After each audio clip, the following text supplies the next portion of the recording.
Okay, so we have just finished with the first two questions for this afternoon. Let's continue with the third question that we have. And that is, what skills and strategies can we use to provide care, concern, and validation to ourselves and each other? So we have already established that Ginhawa, meaning well-being, mental health, all of these are important to maintain in our workplaces. And so we need to be able to address chronic occupational stress, which could lead to burnout. We also want to help create the environment that will keep people from self-sabotaging. So what are the things that we can actually do to validate and care for ourselves and each other so that we can prevent these problems? All right. Okay, well, first of all, let's talk about emotion validation and why it's important. So emotion validation simply means that we recognize, we learn about, we understand, and we express respect for and acceptance of people's emotions. By that, we mean our emotions and the emotions of other people. It's important because typically and historically, um, in workplaces as well as in other areas in life, we have considered emotions to be inferior to reason, to logic. Okay, we have often considered emotions to be detrimental to decision making and problem solving, but that's not actually true. Emotions are information, are important information about what is going on within us, what is going on around us, whether that is in my family, my group, or my community, and my organization, my workplace. So emotion validation as a process reflects a non-adversarial stance towards emotions. It values emotions as equally important information that we actually need so that we can have a fuller, more complete understanding of people and situations. Okay, now, an associated process or a process that's important to emotion validation is called emotion regulation. And emotion regulation, we could look at it as a set of skills. And therefore, if it's a set of skills, we can actually learn, okay, how to regulate our emotions. And this set of skills allows us to control or influence the emotions that we have when we have them and how we experience or express them. Emotion regulation is an important skill set that is transferable across different domains in our lives because there are many situations that could bring out intense emotions in us. But is especially in the context of work, we may not always have the luxury of expressing all our emotions at the same time and consistently in all situations. In fact, there could be situations in which we may have to um keep a restrained presentation, for example. So emotion regulation simply means we are better able to manage our emotional experiences and responses to the things happening to us. Okay. Now, we can look at emotion validation as a matter of learning how to actually name my emotions. No? What am I actually experiencing? And do I have a name for it? And then another important part is checking the facts surrounding the emotions. So in labeling or naming emotions, it's about observing and describing the emotion, but not in a way that where you're dwelling on it too much and you're keeping it around too much. Right? Sometimes you may find that it's hard to find the words, and that's okay. Emotions are not restricted to the words that we use to describe them. So if you experience difficulty in labeling emotions, you can then focus on how your body is feeling because our emotions are also physiologically based because we are biological beings. So it helps to be in touch with the sensations in your body. It also helps to remind yourself that you are not your emotions. Likewise, you are not your thoughts. So whenever we have overwhelming emotions or very automatic intrusive thoughts, our tendency is to think that that is the totality of a reality, or that is who I am. Because I think it, it means I am. But because I feel it, it means I am. That's not the case.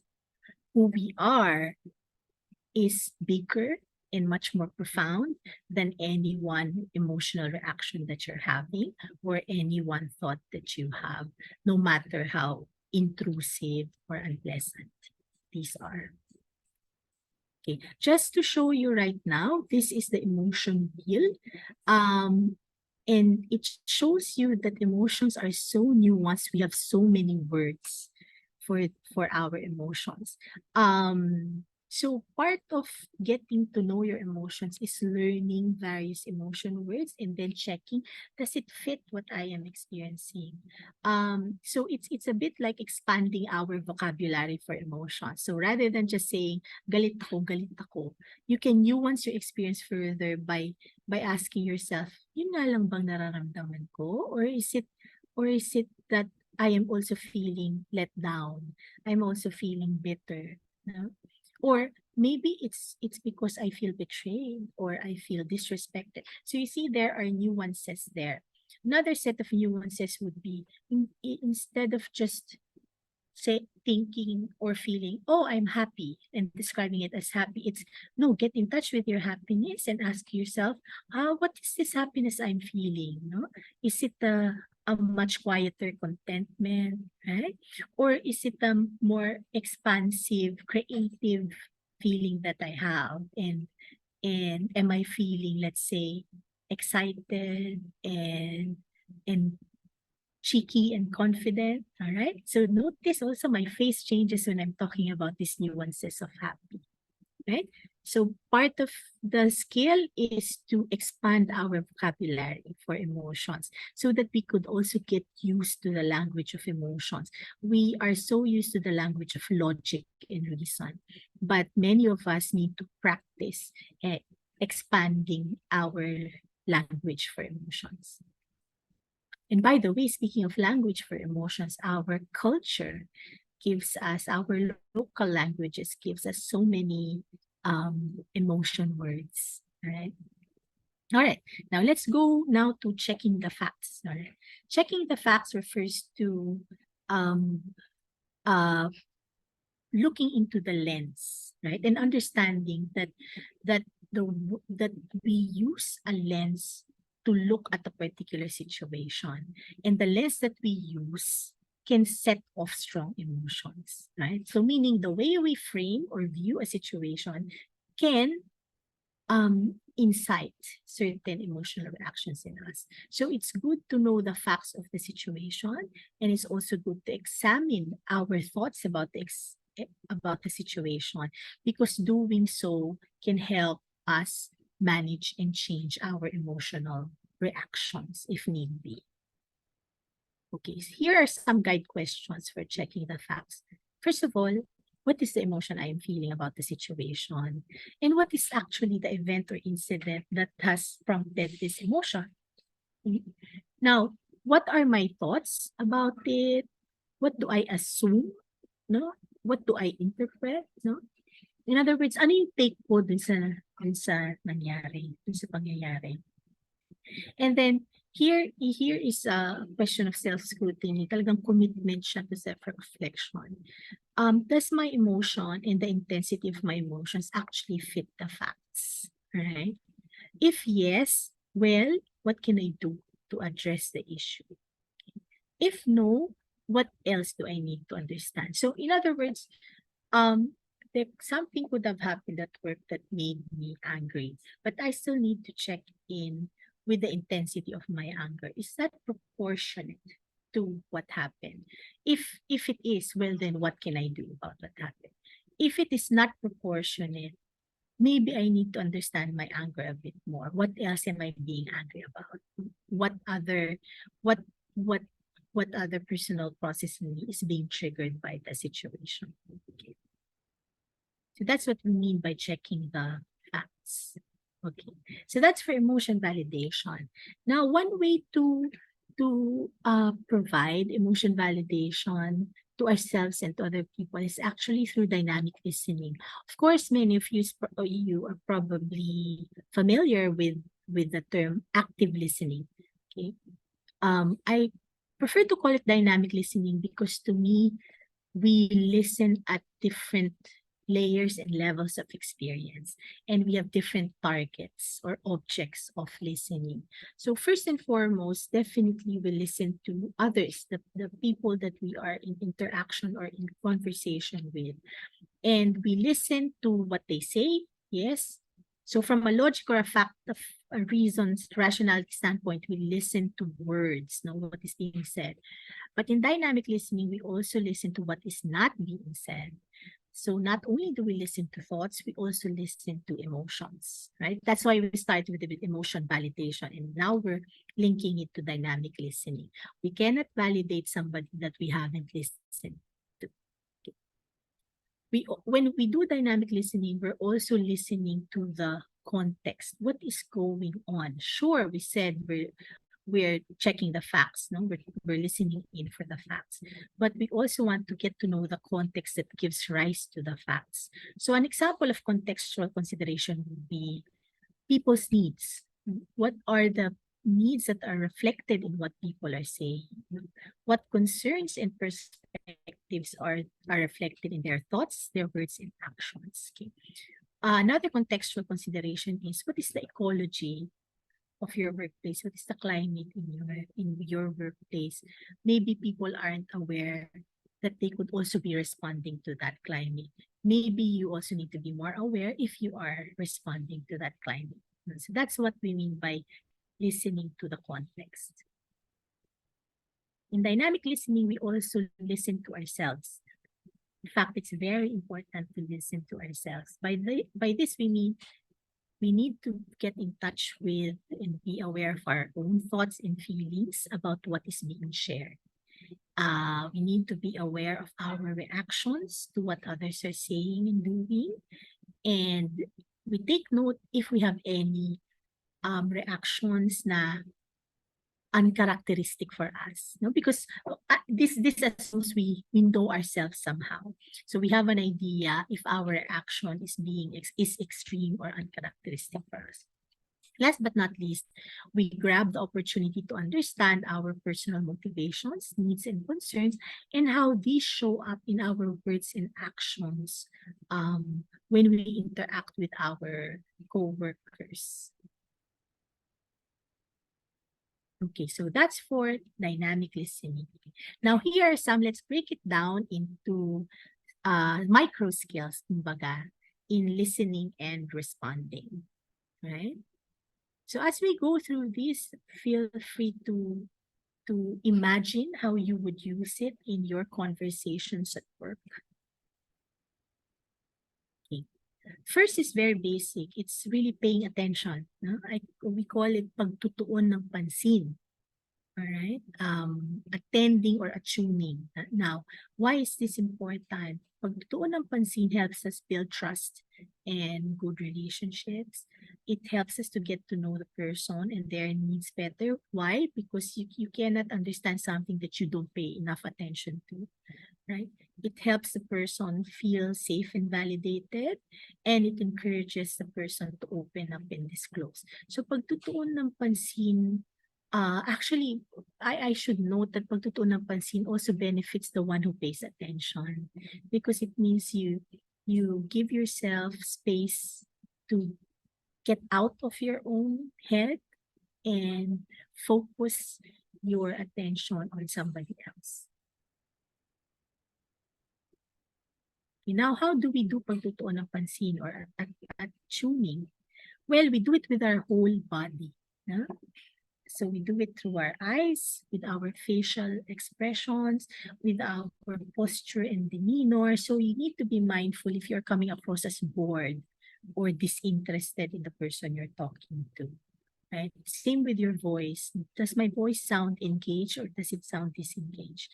And definitely my words will also show my willingness and capacity to attune or pay attention to what the other person is saying. Okay, so that's attending or attuning.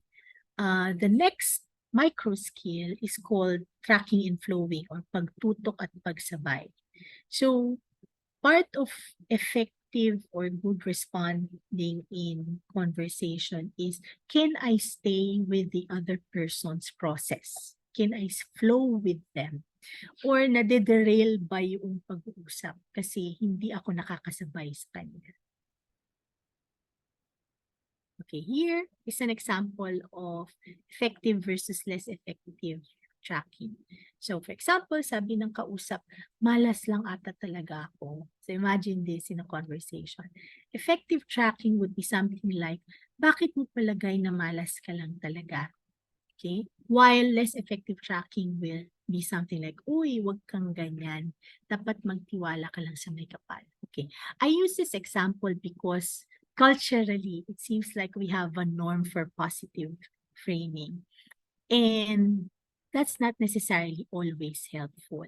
What could be more helpful is when we actually stay with what the person is telling us, including, sensing the underlying emotion to what is being said. So if somebody tells you, malas lang ata talaga ako, when we empathize, we could sense that there is a maybe a feeling of sadness or a feeling of resignation to it.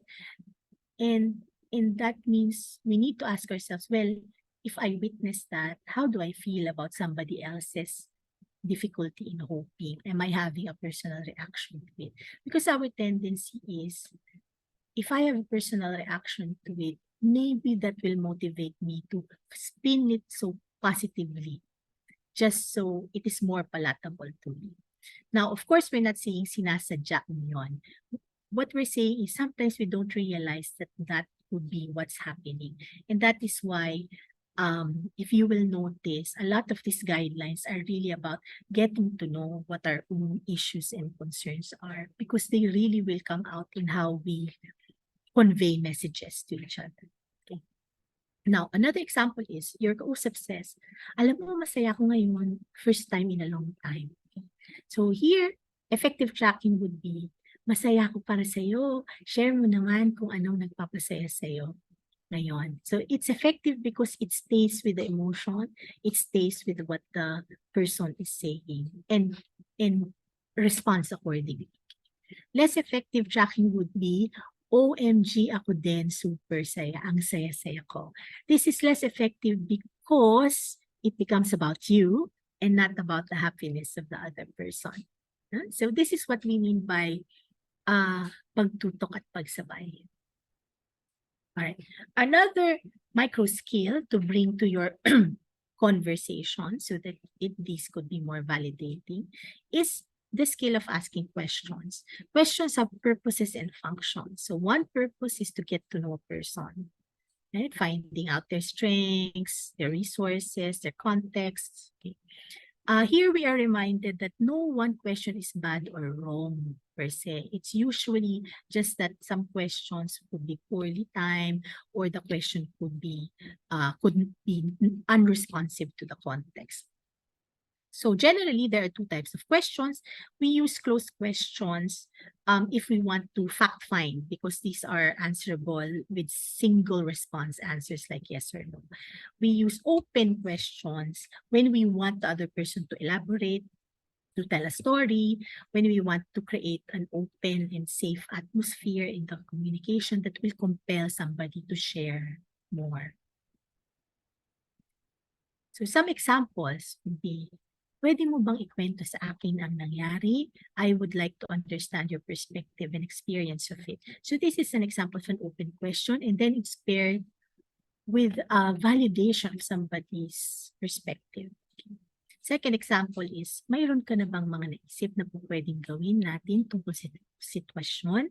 This invites a problem-solving response, and part of the question actually assures the other person that this is a collaborative or a shared endeavor.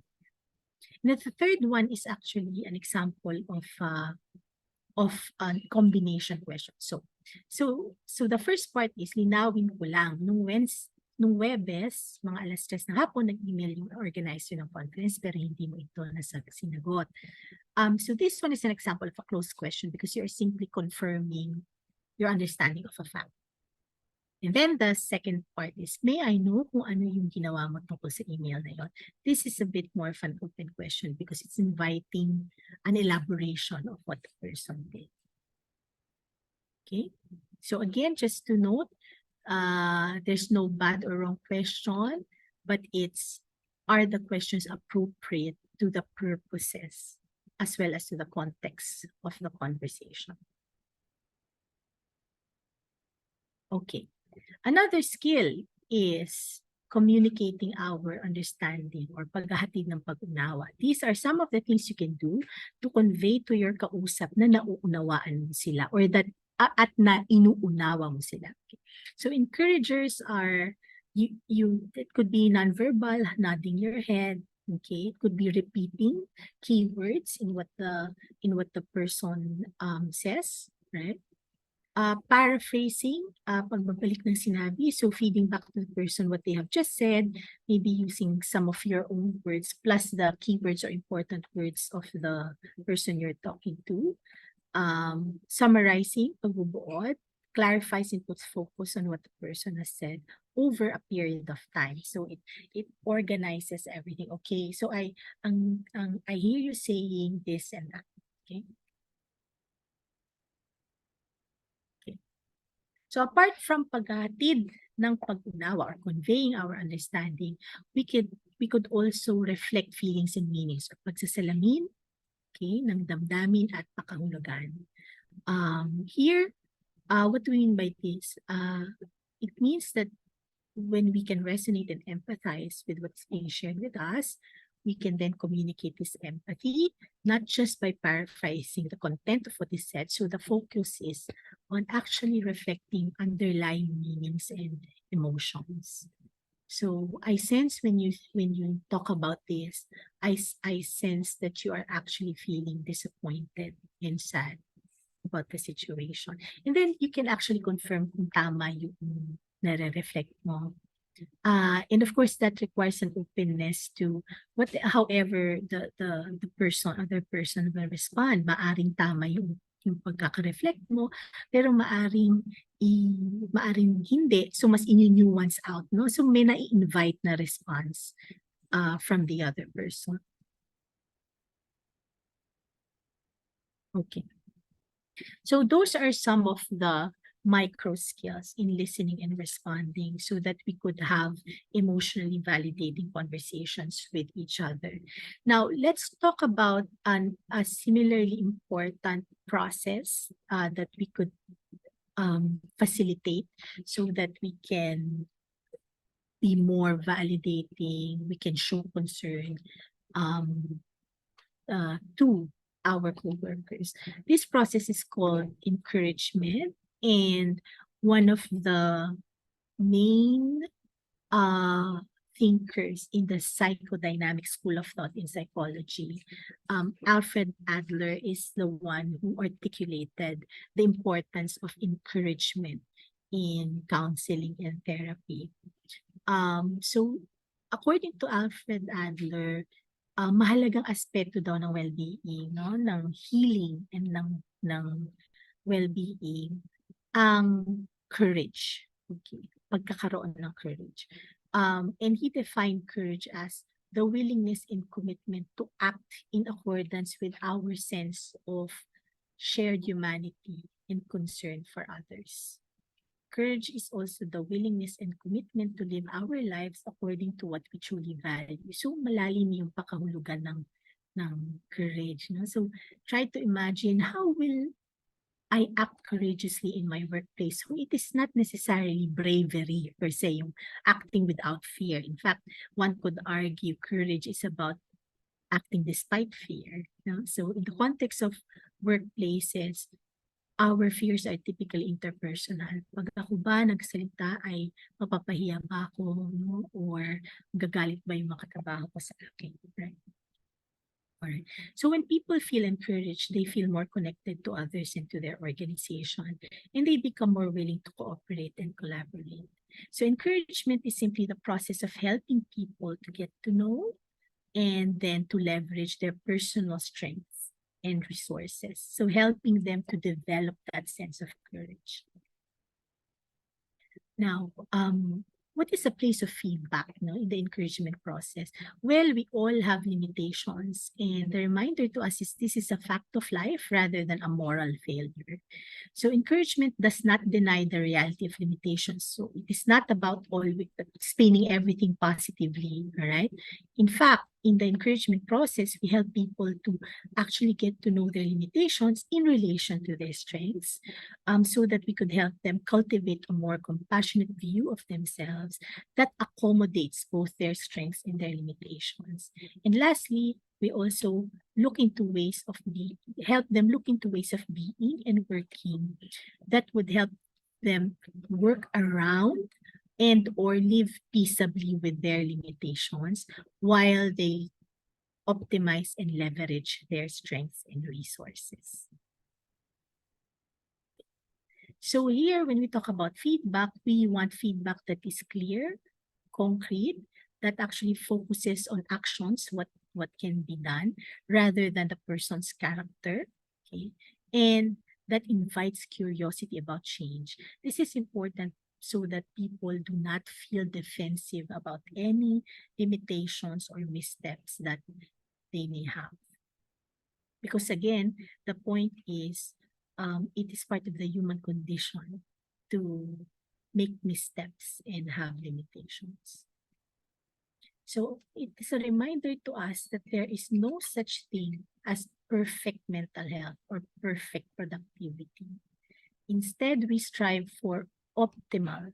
We make things work. We make the best of the situations that we're given in, and we try our best to be realistic, quietly confident, and compassionate in our stance towards ourselves and each other.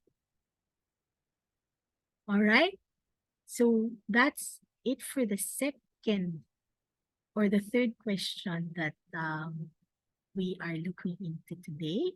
Let me once again engage with our comments, check in with everybody, and see how you're feeling about these ideas that we have encountered and some of the skills and strategies that we have learned about.